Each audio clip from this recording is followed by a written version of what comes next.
Hey guys, tonight we embark on a journey that will transport you back over 1,000 years to a time when long ships cut through icy waves and a scent of salt and adventure filled the air. Imagine yourself bundled in rough wool, the rhythmic creak of the oar a constant companion, the endless horizon your only view. You're on a Viking longship, deep into a voyage, and the thought might cross your mind, how exactly do you stay, well, clean out here?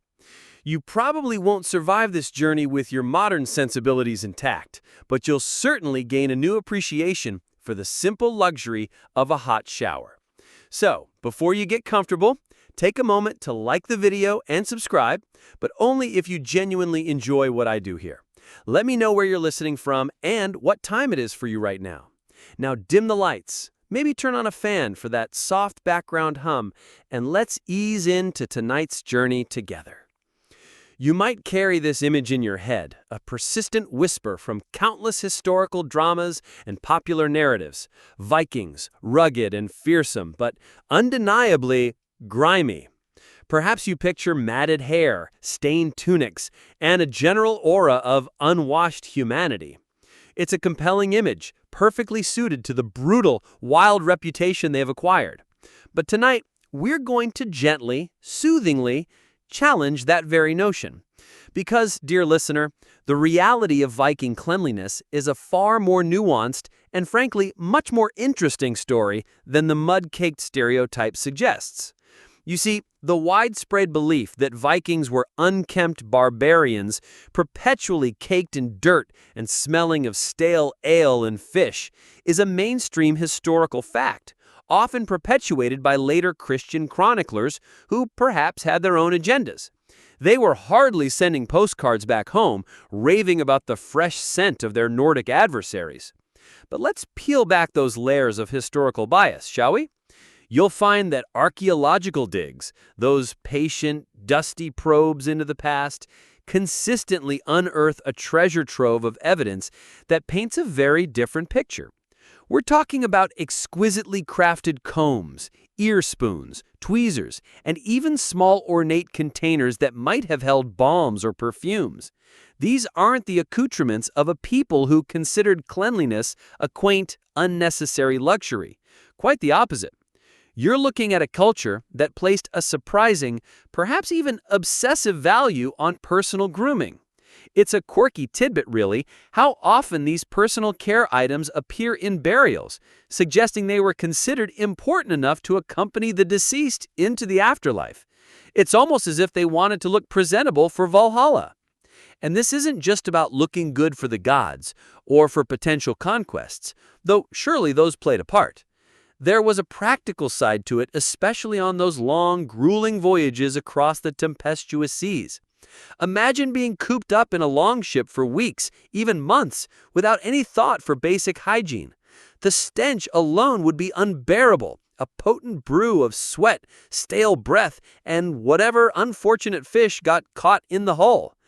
Disease would spread like wildfire through such close quarters, and a sick crew was a useless crew, a dead crew. So while Hollywood might prefer the grimy, gritty hero, the historical Viking, the one who actually survived those incredible journeys, understood that cleanliness was not just about aesthetics, but about survival. Historians still argue whether their understanding of germ theory was rudimentary or practically non-existent, but they certainly recognized a correlation between foul conditions and illness. You can practically hear them grumbling about a rash or a cough that went through the ship like a bad batch of mead. So as you settle deeper into your pillow, let that image of the unwashed Viking begin to dissolve. Replace it instead with one of a people who, despite the harsh realities of their existence and the technological limitations of their era, actively pursued cleanliness. It's a testament to their ingenuity, their practicality, and perhaps a subtle, understated pride in their appearance. As you drift deeper into this historical reverie, you begin to ponder the very essence of cleanliness for a Viking. What did it feel like? What did it smell like? Forget your modern notions of antibacterial soaps and endless hot water. Their world was one of natural ingredients and ingenious, if sometimes laborious, processes. The concept of soap, as we know it, didn't exist in a tidy store-bought bar, but the principles of saponification, that magical transformation of fats and ash into a cleansing agent, were certainly understood. You're picturing a scene, perhaps, around a simmering cauldron, the air thick with the faint scent of wood smoke and something vaguely animalistic. Mainstream historical fact dictates that Viking communities, like many ancient societies, did indeed utilize a form of lye soap. This wasn't some fancy scented concoction. It was a practical, often rather harsh blend of animal fats, typically tallow, and strong alkaline solutions derived from wood ash. Imagine boiling down animal fat, a process that would have released a rather robust aroma. Then you'd add lye, carefully leached from hardwood ash, a process that could be quite dangerous if not handled correctly, as lye is corrosive. You're not just making soap, you're conducting a slow, simmering chemical experiment in the open air, probably under the watchful eye of a seasoned community member who had mastered the delicate balance. Too much lye and it would be too harsh for the skin. Too little and it wouldn't cleanse effectively. This process would yield a soft, jelly-like soap, not the firm bars we are accustomed to. This primitive soap was likely used for everything, washing hands, bodies, hair, and even clothes. You might wonder, given its likely texture and odor, if it was a particularly pleasant experience. Probably not, but it was effective. This brings us to a quirky tidbit. Some archaeological finds suggest that Viking women, in particular, might have supplemented this basic lye soap with various herbs and plant extracts to add fragrance or even medicinal properties. Think of wild thyme, chamomile, or even juniper berries being steeped and added to the mix. It's not just about getting clean, it's about feeling somewhat refreshed, perhaps masking the lingering scent of smoke, fish, and, well, longship. It makes you wonder if they had a favorite flavor of clean, like we do with our lemon or lavender. Historians still argue whether these botanical additions were for purely aesthetic reasons or if they believed they held genuine antiseptic qualities. The preparation of these early soaps was often a communal activity, especially in settlements. You're imagining women gathered around fires, sharing stories and laughter as they stirred their bubbling cauldrons. It was a chore, certainly, but also a social event, a chance to exchange gossip and knowledge. On a long voyage, however, the logistics became infinitely more complex. You couldn't just whip up a batch of soap mid-ocean. Any soap carried on board would have been precious, likely stored in waterproof containers, perhaps made from treated leather or small wooden casks. You'd use it sparingly, carefully, perhaps rationing it out to ensure it lasted the entire journey. Every dollop would have been a small victory against the grime. So when you think of a Viking washing, don't envision a luxurious bubble bath. Picture instead a more practical, often chilly encounter with water, be it river, lake, or even the unforgiving sea, and a dollop of that potent, homemade cleanser. It was about cutting through grease and dirt, about refreshing the skin, and about the sheer necessity of maintaining a baseline of hygiene in a demanding environment. It's a testament to their resourcefulness and their understanding that, even without the scientific explanations, cleanliness was a crucial element in well-being and survival. They weren't just washing for comfort, they were washing to stay functional, to stay healthy, and perhaps to retain a shred of human dignity amidst the elemental forces they constantly battled. With the secrets of Viking soap now gently settling into your mind, your attention drifts to the actual act of getting clean. You're no longer imagining a simple splash of water, but a dedicated ritual, a moment of respite from the harsh realities of their world. For a Viking, bathing wasn't always a solitary, hurried affair. In fact, it was often a deeply social communal practice, weaving its way into the very fabric of their daily lives. You can almost hear the chatter, the splashes, and the good-natured ribbing that might have accompanied a group bath. Mainstream historical fact confirms that Vikings were known for their frequent bathing habits, especially compared to many of their European contemporaries.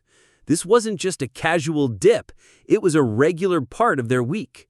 Archaeological evidence, particularly from larger settlements in towns like York or Jorvik, reveals the presence of bathhouses, often communal structures, sometimes even equipped with basic heating systems, like hot stones. Imagine stepping into a smoky, steamy room, the air thick with the scent of wet earth, and perhaps a faint hint of the lye soap we just discussed. It's not a spa, certainly, but it's a dedicated space for cleanliness. These communal baths, sometimes heated by throwing hot stones into water to create steam, were akin to a primitive sauna. You'd gather with others, sharing the warmth and the experience, perhaps scrubbing down with rough cloths or even bundles of twigs. But what about on the long voyages? You're certainly not hauling a portable bathhouse onto a longship. This is where the ingenuity and practicality of the Vikings truly shine. On long voyages, bathing became a far more opportunistic affair. Rivers and lakes were obvious choices when ashore. You're picturing the chill of fresh water, perhaps even an icy dip after weeks at sea, a shock to the system that would invigorate as much as cleanse. It was a chance to stretch your legs, too, to feel solid ground beneath your feet after the constant roll of the ocean. A quirky tidbit that might surprise you. Some scholars believe Vikings even practiced a form of dry cleaning or at least ritualistic scrubbing on board their ships, especially during periods of calm. While it wasn't a full bath, it involved vigorous rubbing down with damp cloths and perhaps some of their precious soap, followed by a thorough drying. You can almost feel the rough texture of the cloth on your skin, trying to dislodge the accumulated salt and grime. It's not a luxurious experience, but it's an active effort to maintain a semblance of cleanliness when a proper wash wasn't possible. Historians still argue whether this was a widespread practice or simply a necessity born of desperation during prolonged periods at sea. Was it a planned hygienic routine or a reactive measure when things got truly unbearable? And then there was the sea itself. While seawater isn't ideal for thorough cleansing due to its salt content, it was certainly used for rinsing and refreshment. You're imagining a bucket being dipped over the side, the frigid water splashing over your face and arms, perhaps a quick scrub down with some soap, and then a vigorous rinse. It wouldn't make you feel truly clean in the way a freshwater bath would, but it would certainly wash away superficial dirt and sweat, offering a momentary reprieve from the pervasive smell of humanity in close quarters. For washing hair specifically, the salt water would have been harsh, but it would have cleaned, if perhaps leaving your locks feeling a bit stiff and straw-like. It was a compromise, a pragmatic solution to a constant problem. So, as you visualize these bathing rituals, whether communal steam baths or quick bracing dips in an icy river, you realize that for the Vikings, cleanliness wasn't just about personal comfort. It was a social act, a health imperative, and a testament to their enduring practicality. Having explored the broader strokes of Viking bathing, your mind now hones in on the finer details, the small, intimate objects that reveal so much about their daily pursuit of cleanliness. You're no longer imagining grand rituals, but the quiet moments of personal grooming, the feeling of a comb against your scalp, the delicate scraping of an ear spoon.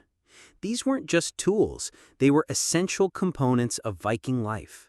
Mainstream historical fact presents an abundance of archaeological evidence for personal grooming tools from the Viking Age.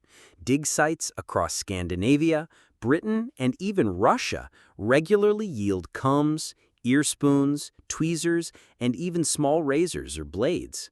These aren't just one-off finds, they are consistent, appearing in a wide range of contexts, from humble dwellings to elaborate burials. This suggests that personal grooming wasn't just for the elite, it was a widespread practice across different social strata. You're imagining a Viking, perhaps a farmer or a warrior, taking a moment at the start or end of their day to meticulously tend to their appearance. The most common and arguably most important of these tools was the comb. Viking combs were typically made from bone or antler, intricately carved and surprisingly durable. They often had fine teeth on one side and coarser teeth on the other, designed to tackle both knots and finer tangles. You can almost feel the smooth, cool bone in your hand, imagining the countless strands of hair it ran through over 1,000 years ago. A quirky tidbit about these combs: many of them are decorated with geometric patterns or even animal motifs, suggesting they weren't just functional but also items of personal pride and perhaps even artistry. It's a small detail, but it speaks volumes about their attention to detail. It's not just about removing lice and dirt, it's about presenting oneself well. Then there are the ear spoons. You might cringe slightly at the thought of a spoon in your ear, but these small, often delicate tools were clearly designed for cleaning earwax. They are frequently found alongside combs and tweezers, indicating a comprehensive approach to personal hygiene. You can imagine the satisfaction of a clean ear, especially after a noisy day of shipbuilding or battle. This suggests a level of bodily awareness that goes beyond mere survival. Historians still argue whether the prevalence of these tools indicates a particular sensitivity to personal cleanliness among the Vikings, or simply reflects the practical necessities of living without modern hygiene products. Was it about comfort, or about preventing infections in an age without antibiotics? Tweezers, too, are common finds. These would have been invaluable for plucking stray hairs, removing splinters, or even extracting thorns, minor irritations that, if left unattended, could quickly become infected in a pre-antibiotic world.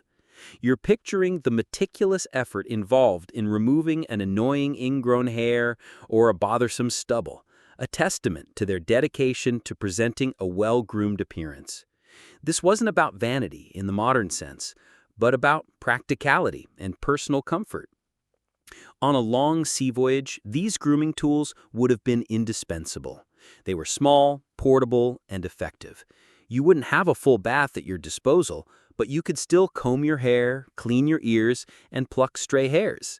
This was a way of maintaining a semblance of order and dignity in a chaotic, often uncomfortable environment. The simple act of combing one's hair could have been a small act of defiance against the harshness of the sea, a reminder of one's humanity amidst the endless expanse of water and sky. It's a quiet moment, a personal ritual that connects you across centuries to a Viking sailor, striving for cleanliness as even the waves crashed around them. From the tiny, precise world of ear spoons and tweezers, your attention naturally expands to the crowning glory of many a Viking: their hair. You've seen the images, perhaps in a historical drama or a comic book: long, flowing locks, often braided, and for the men, magnificent beards. This wasn't just a stylistic choice, it was deeply ingrained in their culture, and surprisingly, their hygiene practices. You're now envisioning the methodical care that went into maintaining these impressive coiffures. Mainstream historical fact confirms that Vikings, both men and women, paid considerable attention to their hair. Sagas and archaeological finds frequently depict figures with long, well-kept hair and beards. For men, a beard was a sign of maturity, wisdom, and status, and keeping it well-groomed would have been a mark of respect. Women often wore their hair long, braided, or tied up in intricate styles, sometimes adorned with decorative pins or rings. You can almost feel the weight of thick braids, imagining the hours spent in preparation. But how did they keep all that hair clean, especially on those long, arduous voyages? This is where the combs we discussed earlier become absolutely crucial. Regular combing was essential not just for styling, but for removing dirt, debris, and, let's be honest, unwelcome parasites like lice, which were a constant nuisance in any pre-modern society. You're picturing the rhythmic pull of the comb through hair, a soothing, almost meditative act. It was a daily ritual, a necessary evil to prevent discomfort and potential health issues. A quirky tidbit about Viking hair care: There's some evidence, though debated, that Vikings may have used a mild form of lye or soap to lighten their hair, particularly their beards, to achieve a more desired blonde or reddish hue. This wasn't just about cleanliness, it was about appearance and perhaps even intimidation. Imagine a warrior with a freshly lightened, gleaming beard striding into battle. A striking image indeed. Historians still argue whether this practice was widespread or limited to certain regions or social groups. Was it a cosmetic choice, a way to stand out, or did it have deeper cultural or even symbolic meaning? You can almost hear the discussions around the campfire comparing beard bleaching techniques. For practicality on long voyages, elaborate hairstyles would have been cumbersome. Men likely braided their beards or tied them back to prevent them from getting caught in rigging or becoming otherwise tangled. Long hair for both men and women would have been similarly managed, perhaps tightly braided or coiled to keep it out of the way and minimize exposure to dirt and salt water. You can imagine the annoyance of trying to manage loose hair in a gust of wind or when trying to perform a crucial task on deck. A well-maintained braid would also offer some protection from the elements, almost like a natural helmet. And what about the smell? Hair, especially long hair, can absorb odors. While their soap would have helped, Vikings likely used aromatic herbs or even plant-based oils, perhaps infused with pleasant scents, to keep their hair smelling as fresh as possible. You might imagine the subtle aroma of pine resin or wildflowers clinging to their locks, a stark contrast to the rougher smells of the ship. These weren't perfumes in the modern sense, but small efforts to enhance personal freshness and comfort in a world without deodorants. The care they gave to their hair was a reflection of their broader commitment to personal well-being and presentation, even when enduring the extremes of their journeys. Having explored the intimate details of personal grooming, your focus now shifts outwards, to the textiles that enveloped the Viking body. Clothing wasn't just about warmth and protection, it was another frontier in the constant battle against grime, especially on those long, arduous voyages. You're now visualizing the fibers, the stitches, and the painstaking effort involved in keeping these garments as presentable as possible. Mainstream historical fact indicates that Viking clothing was predominantly made from wool and linen. Wool was prized for its warmth, durability, and natural water-resistant properties, making it ideal for the harsh Nordic climate and sea travel. Linen, derived from flax, was lighter, breathable, and became softer with washing, making it suitable for undergarments and warmer weather. You can almost feel the texture of rough wool against your skin, followed by the softer caress of linen. These natural fibers, while effective, also presented challenges for cleanliness.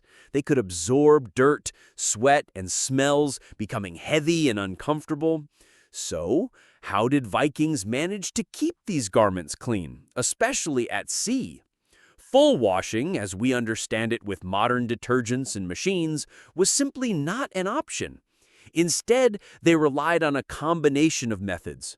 When ashore, in settlements or temporary camps, clothes would have been vigorously beaten to dislodge dust and dirt. You're imagining a rhythmic thudding sound as garments are slapped against rocks or wooden surfaces, releasing clouds of grime. This was a physical, demanding task, but surprisingly effective for dry dirt. For actual washing, freshwater sources were paramount. Rivers and lakes provided the opportunity for a thorough rinse. Clothes would be soaked, scrubbed with that rudimentary lye soap we discussed, and then rinsed repeatedly. You can almost hear the splashing and the vigorous rubbing, perhaps with the aid of a scrubbing board or simply against rough stones. Drying was another challenge. In colder climates, it could take days, and damp clothes posed a real risk of chilling and illness. Imagine the constant worry about wet wool, which, while warm when damp, could quickly lead to hypothermia in extreme conditions. A quirky tidbit that demonstrates Viking ingenuity: Some evidence suggests that Vikings might have used urine, specifically stale urine, as a powerful cleaning agent for wool. The ammonia in fermented urine acts as a potent degreaser and mild bleach, excellent for breaking down oils and stains. You might wrinkle your nose at the thought, but for centuries across many cultures, urine was a common household cleaner. So while it sounds unpleasant to our modern ears, for a Viking, it was a practical, readily available, and effective solution for tough stains on wool. Historians still argue about the exact prevalence of this practice in the Viking Age, but it was certainly known in later periods and earlier ones in similar contexts. Was it a common shipboard trick, or mainly confined to land-based laundering? On long voyages, when fresh water was scarce and the conditions unforgiving, clothing care was even more challenging. Garments would be aired out whenever possible, hung to dry in the wind and sun to dissipate odors and kill bacteria. Small spills or stains might be spot cleaned with fresh water or even seawater, carefully rinsed and then allowed to dry. You're picturing a precious, small amount of fresh water being used to clean a particularly stubborn stain on a vital tunic. Every drop counted. The primary goal was to prevent the buildup of filth that could lead to skin irritation, chafing, or the spread of disease in confined spaces. So while a Viking might not have smelled like a fresh laundry basket, they were constantly working to maintain their garments, understanding that clean clothes contributed significantly to comfort, health, and ultimately survival. Now, remember that natural soap? It's time to see it in action, a little learnedly. From the practicalities of clothing, your journey through Viking hygiene takes a slight turn, focusing now on something most of us take for granted: dental care. You might assume, in a world without toothbrushes and toothpaste, that Viking teeth would be a mess of decay and pain. Yet, archaeological findings and careful analysis paint a surprisingly different and remarkably proactive picture. You're now imagining the gritty reality of keeping a healthy smile in an age of coarse bread and tough meat. Mainstream historical fact reveals that while Vikings certainly suffered from dental issues, their oral health was often better than you might expect, especially compared to populations from later periods who consumed more sugar. Analysis of Viking skeletal remains frequently shows signs of wear and tear, indicating a diet of hard, fibrous foods, but surprisingly few rampant cavities or widespread abscesses in younger individuals. This suggests that while their diet might have been rough on their teeth, it wasn't necessarily conducive to the rapid decay caused by sugary modern diets. So, what were their dental hygiene secrets? The simplest, most effective method was likely their diet itself. Coarse grains, tough meats, and fibrous vegetables would have provided a natural abrasive action, essentially scrubbing their teeth clean as they ate. You're imagining the satisfying crunch of a piece of dried meat unknowingly acting as a natural dental floss. This natural abrasion would have helped to remove plaque and food particles, much like a primitive toothbrush. A quirky tidbit that will likely make you do a double take: some archaeological discoveries have shown evidence of Vikings using small, pointed sticks or even bone implements as toothpicks. These weren't sophisticated dental tools, but practical implements for dislodging food caught between teeth after a meal. More intriguing still, some finds suggest deliberate modification of teeth, not for hygiene, but for aesthetic or perhaps even fearsome reasons, like filing grooves into incisors. While this isn't strictly about cleaning, it speaks to a deliberate attention to their teeth beyond mere eating. Historians still argue whether this practice was widespread or limited to certain individuals or social groups, and what its true purpose might have been. Was it a form of tribal marking, a status symbol, or simply an early form of body modification for intimidation? Beyond mechanical cleaning, Vikings likely understood the importance of rinsing. Water, or perhaps even fermented drinks like ale, could be swished around the mouth to dislodge food particles and refresh the breath. You're imagining a Viking taking a hearty swig of water after a meal, swirling it around before spitting it out, a simple yet effective act of oral hygiene. Certain plants might also have been chewed for their purported benefits, whether for breath freshening or to aid in cleaning. Think of chewing on a twig from a specific tree, similar to how some cultures still use chew sticks today. The key takeaway here is that while they lacked the instruments and knowledge of modern dentistry, Vikings were far from oblivious to the importance of oral care. Their methods were rudimentary, born of necessity and observation, but they were remarkably effective in maintaining a baseline of dental health. They understood that painful teeth could cripple a warrior or a sailor, making eating difficult and life miserable. So, even without fluoride toothpaste, they found ways to mitigate the grim realities of tooth decay, ensuring they could keep chewing through life's challenges one tough bite at a time. As your understanding of Viking land-based hygiene deepens, a new, more challenging scenario presents itself: the open sea. You're now back on the longship, the rhythmic slap of waves against the hull a constant reminder of your isolation. Maintaining any semblance of cleanliness here shifts from a matter of routine to one of sheer logistical puzzle solving. You're bracing yourself for the realities of sanitation on a wooden vessel, far from the comforting predictability of shore. Mainstream historical fact emphasizes that long voyages presented immense sanitation challenges. A Viking longship, though a marvel of engineering, was a relatively open vessel. There were no enclosed latrines or sophisticated waste disposal systems like those found on later, larger sailing ships. The crew lived and worked in close quarters, often sleeping directly on the deck or on temporary platforms. This cramped environment, combined with the constant dampness and exposure to the elements, created an ideal breeding ground for discomfort and disease. You're picturing the sheer density of humanity, the shared breathing space, and the almost palpable sense of closeness. So, how did they manage? The answer often was pragmatism born of necessity. For basic human waste, the simplest solution was often the most direct: overboard. You're imagining a quick trip to the side of the ship, a precarious balance on a rolling deck, and the swift disposal of bodily fluids into the churning sea below. This was the most common method, and while not particularly refined, it was effective in immediately removing waste from the confined living space. Of course, this method relied on the ship being in open water, away from harbors or coastal areas where such practices would quickly lead to fouling. A quirky tidbit, perhaps a relief to contemplate, is that Vikings likely carried designated pails or buckets for more solid waste, especially during stormy weather or when in harbor. These would then be emptied overboard or ashore when conditions allowed. You're picturing a simple wooden bucket, perhaps lined with pitch, a practical solution to an unavoidable problem. These wouldn't have been fancy, but they were essential. Historians still argue about the precise toilet routines on longships. Was there a designated spot, a tinderbox, or a specific area marked for the purpose? Or was it simply a matter of finding a convenient spot on the leeward side? The specifics are often lost to time, but the need was ever present. Water for washing and drinking was another critical issue. Fresh water was a precious commodity, carried in wooden barrels or leather skins. It would have been strictly rationed for drinking, leaving very little for personal hygiene. Seawater, while abundant, was only useful for rinsing away superficial grime, and its saltiness would leave a sticky residue. You're feeling the parched dryness of your mouth, the constant awareness of the limited water supply. Every drop counted. Maintaining personal cleanliness in these conditions was a constant uphill battle.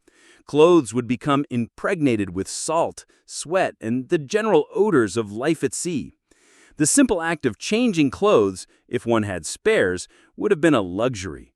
Most likely, individuals wore the same garments for extended periods, relying on airing, beating, and perhaps spot cleaning to manage odors. You're realizing that the very act of existing on a longship was a testament to resilience, a constant negotiation with discomfort and the elemental forces of nature, where cleanliness was a goal, but survival was the absolute priority. As the longship continues its relentless push through the waves, your thoughts now turn from personal waste to a broader concern: the management of refuse and the general hygiene of the vessel itself. Life on a ship is a microenvironment, and how Vikings handled their collective mess speaks volumes about their understanding of livability, even in such constrained circumstances. You're now contemplating the surprising efficiency and occasional griminess of waste disposal at sea. Mainstream historical fact acknowledges that while Viking longships lacked modern sanitation facilities, they were not simply floating landfills. There was a pragmatic approach to waste management, driven by necessity. Any organic waste, food scraps, fish guts from daily catches, or even unfortunate rodent carcasses would have been disposed of directly into the sea. You're imagining the quick flick of a wrist, sending unwanted detritus tumbling into the dark depths below, a quick and simple solution to prevent accumulation on deck. The ocean, vast and unforgiving, served as their ultimate disposal system. But what about less biodegradable waste? While the Viking Age produced far less non-organic trash than today, there would have still been broken tools, worn-out ropes, shattered pottery, or discarded bone fragments from meals. These items couldn't simply vanish into the sea. Archaeological finds from submerged Viking ships or coastal settlements sometimes include such debris, suggesting that while some might have been tossed overboard, more substantial or valuable items were likely saved for repair, reuse, or eventual disposal ashore. You're picturing a small pile of broken implements awaiting repair or a convenient shoreline to offload them. A quirky tidbit that underscores their resourcefulness. Some scholars suggest that animal waste, particularly from any livestock transported on shorter voyages, though less common on long raiding trips, would have been collected and possibly even used as fertilizer upon reaching land. While not directly related to human hygiene, it shows a systematic approach to resources and waste even in a temporary seaborne context. It's a far cry from simply ignoring the problem. Historians still argue whether such practices were intentional or merely a byproduct of necessity. Was there a conscious plan for waste utilization, or just an opportunistic adaptation? The deck itself, the very floor beneath your feet, was a constant challenge. Exposure to the elements, the inevitable spills from cooking or eating, and the general wear and tear of a bustling crew would have made it perpetually messy. While scrubbing with fresh water was a luxury, seawater would have been used to slosh down the deck, effectively rinsing away surface dirt and grime. You can almost feel the cold spray against your face as crew members worked together to wash the deck, pushing accumulated muck overboard with brooms or even their feet. This wasn't about sparkling cleanliness, but about preventing slippery surfaces and reducing the buildup of decomposing matter. And then there's the issue of ballast and bilge wire. As the ship sailed, water would inevitably leak into the hull, collecting at the bottom as bilge water, often mixed with dirt, waste, and general detritus. This stagnant, foul-smelling liquid would have been a constant source of unpleasant odors and a potential breeding ground for bacteria. Bailing out the bilge water was a necessary, albeit unpleasant, chore. You're imagining the laborious scooping and splashing, the stench rising from the depths of the hull, a stark reminder of the realities of maritime life. This routine was vital for the ship's integrity and for the crew's health, though the methods were basic.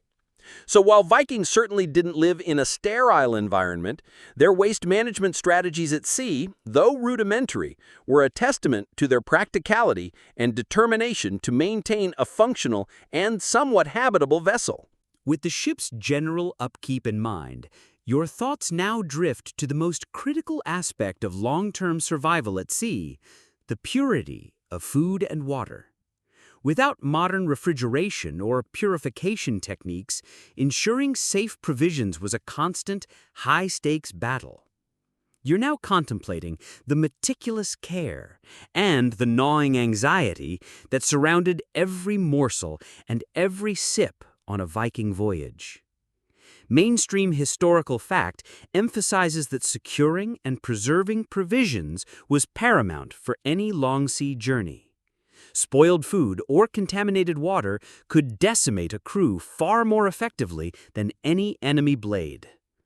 Their diet on voyages typically consisted of dried or salted meat and fish, hardtack, a type of dry, hard biscuit, grains, and some dried fruits or vegetables if available. These foods were chosen precisely because they could withstand long periods without spoiling. You're imagining the salty taste of cured meat, the blandness of a hard biscuit, and the desperate craving for something fresh. Water, however, was the ultimate challenge. Freshwater sources were limited to what could be carried in wooden barrels or treated animal skins, often sealed with pitch. These containers, while functional, were not foolproof. Water could become stagnant, develop algae, or even be contaminated if not properly sourced or stored. You're feeling the weight of a full water barrel, a precious cargo that meant the difference between life and agonizing death. Every sip was a calculated risk. A quirky tidbit is that Vikings may have sometimes carried small amounts of fermented drinks like ale or weak mead as part of their provisions. While not a primary water source, these fermented beverages were safer to drink than questionable water over long periods, as the alcohol content and fermentation process inhibited bacterial growth.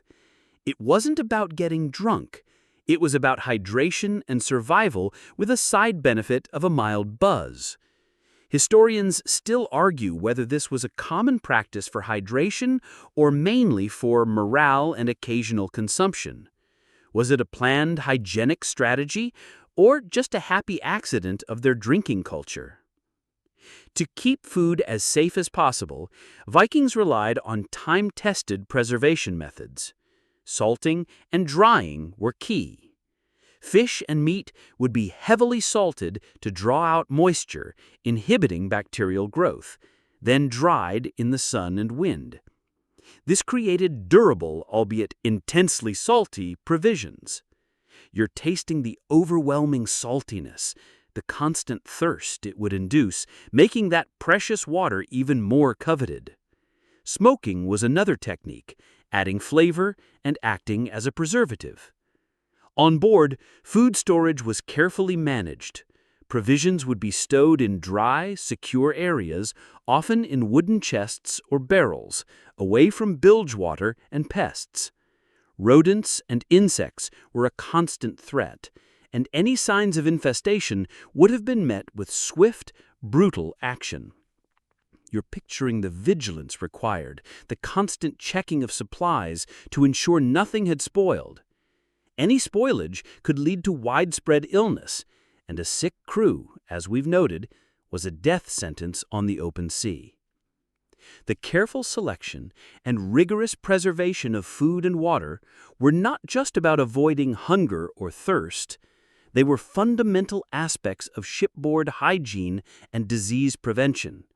The Vikings, through generations of hard-won experience, understood that what went into their bodies was as crucial as how they maintained their bodies.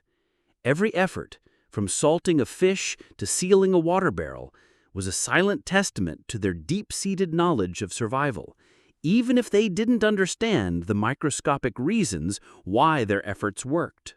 Having considered the vital importance of pure provisions, your mind now shifts to the inevitable. Despite their best efforts, illness would strike. In a world without antibiotics, vaccines, or even a basic understanding of germ theory, disease prevention and remedies were a matter of observation, tradition, and often desperation. You're now confronting the grim realities of sickness on a longship and the ingenious, sometimes startling ways Vikings attempted to heal. Mainstream historical fact confirms that Vikings, like all pre-modern people, were susceptible to a host of ailments.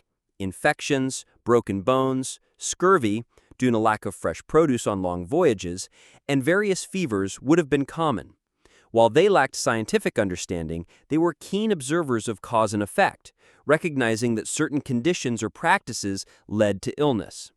Their approach to medicine was holistic, combining herbal remedies, practical first aid, and sometimes spiritual rituals. You're now imagining a grimacing sailor, perhaps with a throbbing toothache or a deep gash, awaiting treatment from a shipmate or a community healer. For minor injuries and common ailments, Vikings relied heavily on the natural world. Herbal remedies were a cornerstone of their medical practice. Plants like yarrow, known for its antiseptic and pain-relieving properties, or plantain, used to staunch bleeding and soothe wounds, would have been part of a healer's repertoire. Honey, with its natural antibacterial qualities, was likely used for wound dressing. You can almost smell the earthy, pungent aroma of healing herbs being crushed or brewed.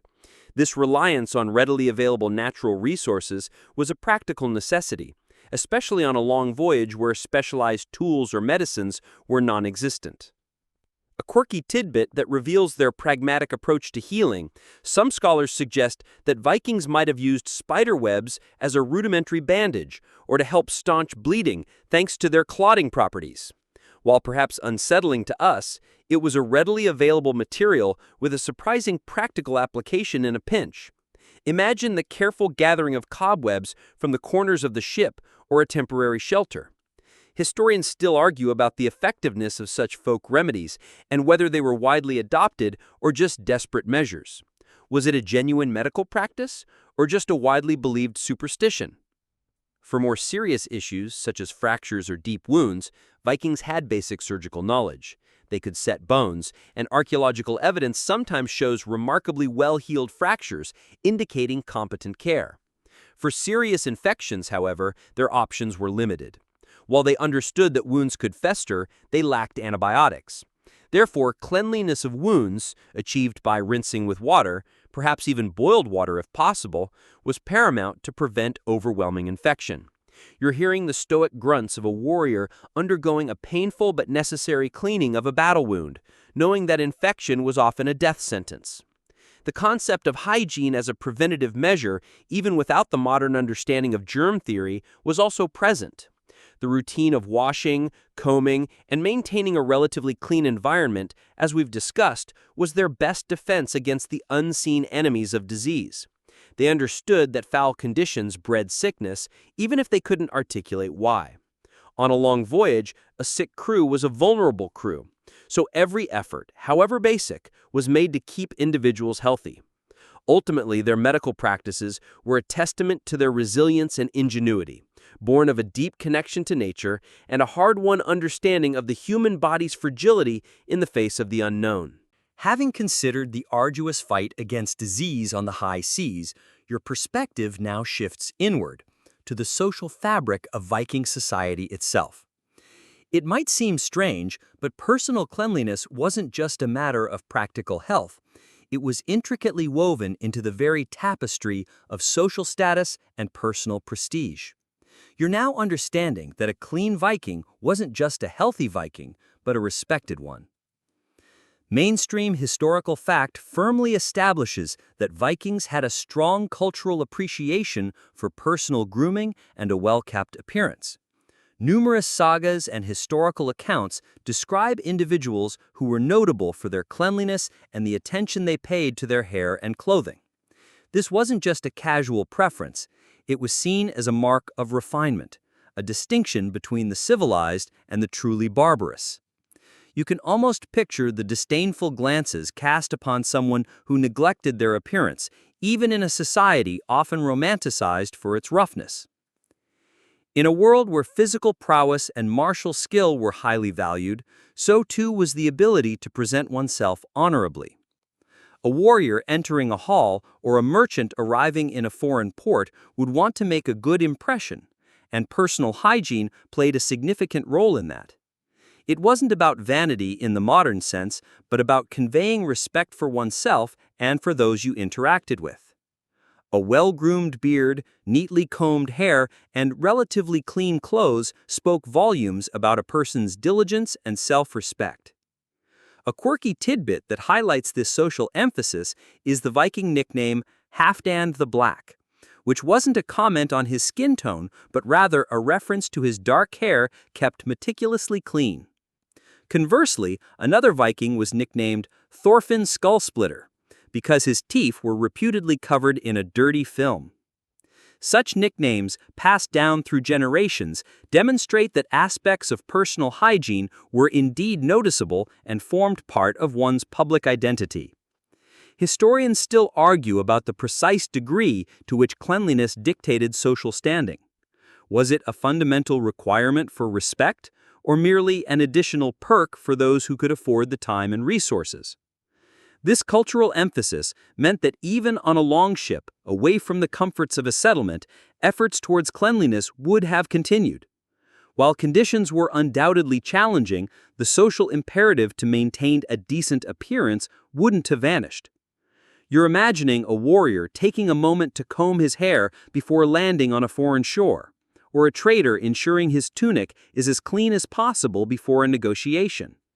These small acts of self-care would have been a quiet testament to their adherence to social norms, even amidst the chaos of a raiding party or the tedium of a trade journey.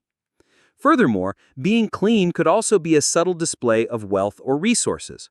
While basic hygiene was accessible to most, having finer combs, better quality soap, if acquired through trade, or spare changes of clothing would have indicated a higher status. It wasn't about flashy jewelry, but about the subtle signs of a life that afforded the luxury of better self-care.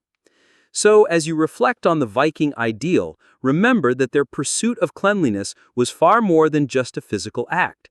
It was a deeply ingrained cultural value, a silent declaration of status, and a testament to their enduring pride. Having glimpsed the subtle interplay between cleanliness and status, your journey into Viking hygiene now turns to the very sources that illuminate our understanding. The sagas, the archaeological digs, and the subtle hints embedded in ancient lore. It's through these fragmented pieces that we piece together a surprisingly coherent picture of their hygienic routines. You're now acting as a detective, sifting through historical whispers and tangible remains to uncover the truth. Mainstream historical fact confirms that our understanding of Viking hygiene is derived from two primary sources: archaeological evidence and literary accounts, primarily the Icelandic sagas. Archaeology offers tangible proof: the combs, ear spoons, tweezers, and even the remnants of bathhouses provide irrefutable evidence of their grooming practices. These objects, unearthed from graves, settlement sites, and even ship burials, speak volumes about the everyday lives and concerns of the Norse people. You're imagining dusty trowels carefully revealing a beautifully carved bone comb, a silent testament to a Viking's desire for a neat appearance. The sagas, though often romanticized and written down centuries after the events they describe, frequently contain casual references to cleanliness that reinforce the archaeological findings. Characters are described as well-groomed or neatly dressed, and bathing is sometimes mentioned as a social activity. These literary tidbits, while not scientific treatises, provide crucial cultural context, showing that cleanliness was a recognized and valued trait within their society. You're hearing the ancient voices echoing across time, describing a person not just by their strength or bravery, but by their personal presentation. A quirky tidbit that beautifully bridges these two sources? Some sagas mention Saturday washings, directly referencing the Norse word laugardagur, Saturday, which literally means washing day. This linguistic survival is a powerful piece of evidence, suggesting a regular, perhaps weekly, bathing ritual. Imagine a whole community, or at least a family unit, dedicating a specific day to communal bathing and cleaning. This isn't just a chance occurrence, it's a cultural institution. Historians still argue about the exact historical accuracy of every detail in the sagas, weighing their value as historical documents against their role as literary narratives. How much is literal truth, and how much is artistic embellishment? However, neither source is a complete picture. Archaeology provides objects, but lacks the narrative context of daily life. The sagas offer narrative, but can be prone to exaggeration or later interpretation.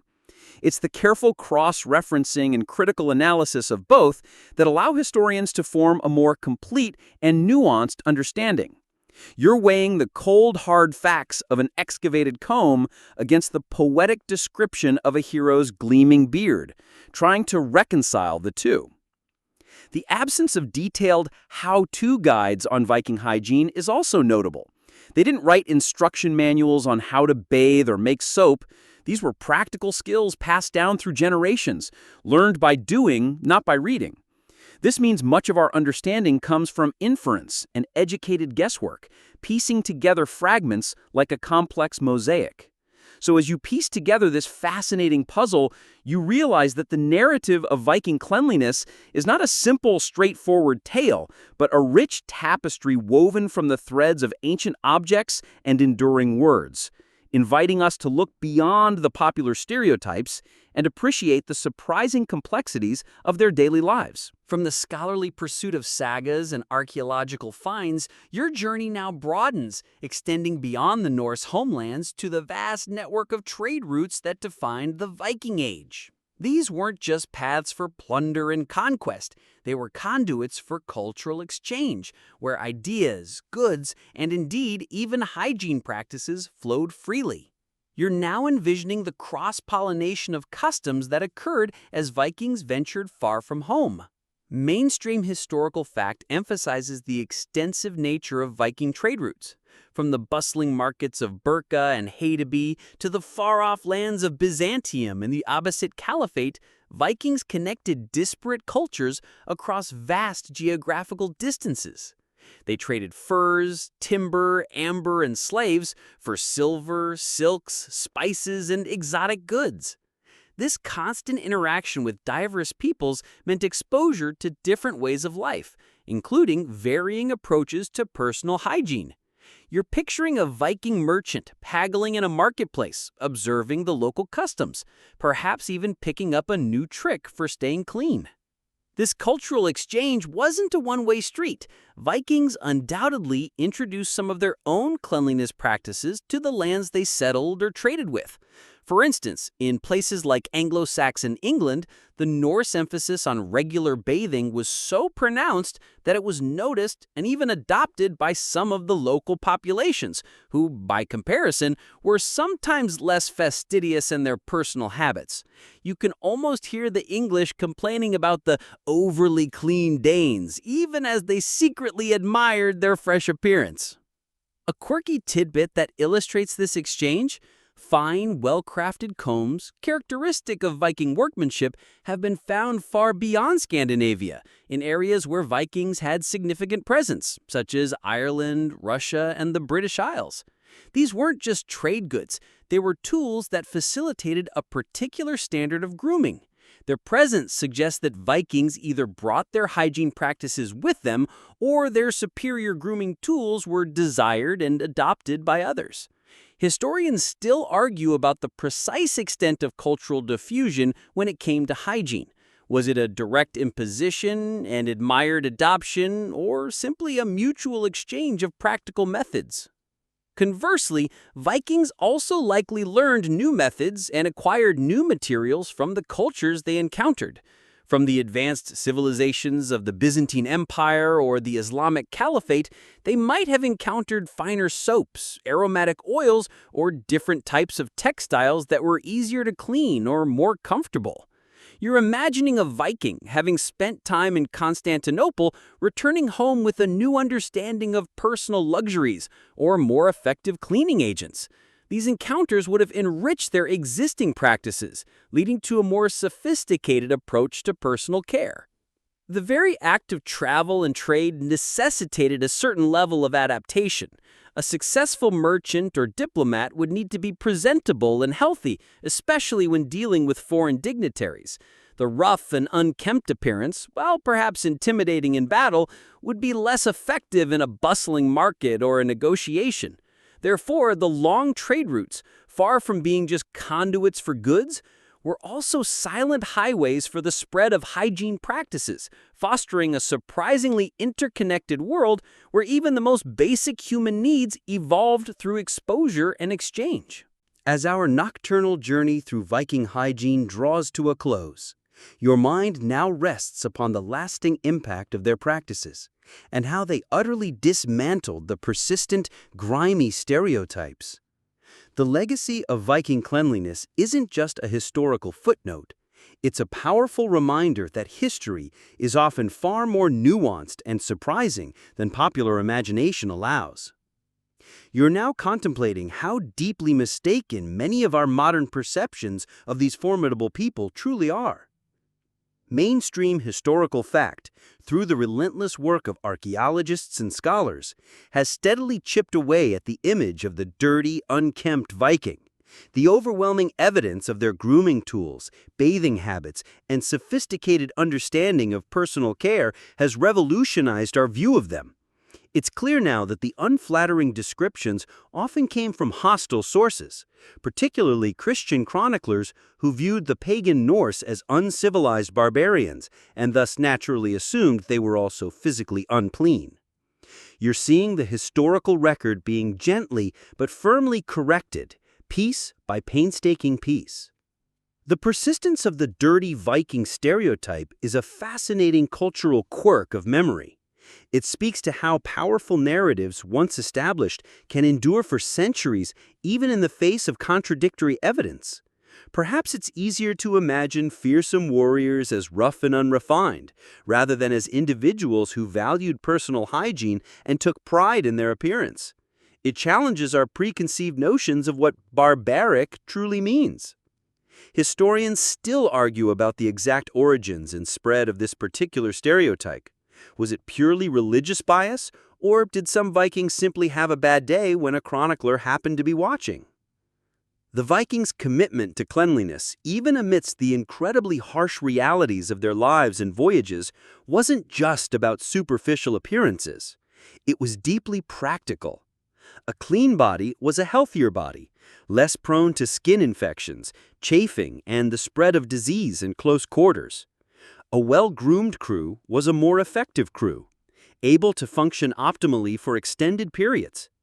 This practical understanding of hygiene contributed directly to their remarkable success as explorers, traders, and warriors, allowing them to undertake voyages and campaigns that would have been impossible for a constantly sick or debilitated force. You're realizing that their cleanliness was a strategic asset, a silent weapon in their arsenal. Moreover, their attention to grooming speaks to a deeper sense of self-respect and cultural identity. It wasn't just about survival. It was about maintaining a certain standard of living, a reflection of their social values. The presence of elaborate combs and other personal items in burials suggests that these were cherished possessions, important enough to accompany them into the afterlife. You're understanding that these were not just pragmatic individuals, but people who valued beauty, order, and personal dignity, even in the most challenging environments. So as the last echoes of the long ship fade and the scent of salt air gives way to the familiar comfort of your room, allow the true legacy of Viking cleanliness to settle in your mind. They were a people of remarkable ingenuity, resilience, and a surprising dedication to personal hygiene. They weren't just raiders and explorers. They were meticulous groomers, keen observers of health, and masters of adaptation, constantly striving for cleanliness in a world that offered few luxuries. This understanding should gently guide you into the peaceful depths of sleep, knowing that the history you've explored tonight is far richer and more fascinating than you ever imagined. Now, let your thoughts drift away like gentle currents on a calm sea. The longship, with its disciplined crew and surprisingly clean habits, recedes into the mist of forgotten centuries. You've journeyed through their challenges, their ingenious solutions, and perhaps, just perhaps, you've discovered a newfound appreciation for your own warm showers and clean clothes. Let the gentle hum of the fan or the quiet stillness of your room soothe your senses. There are no more long voyages tonight, no more battles against grime or the elements, just the quiet descent into slumber, a deep, restorative rest. Feel the weight of your eyelids grow heavy, your muscles relax, your breath becomes slow and steady. All that restless energy, all those wandering thoughts are softly dissolving, leaving behind only peace. You are safe, you are comfortable, and the vast, fascinating tapestry of history waits patiently for another night. Good night and sweet dream.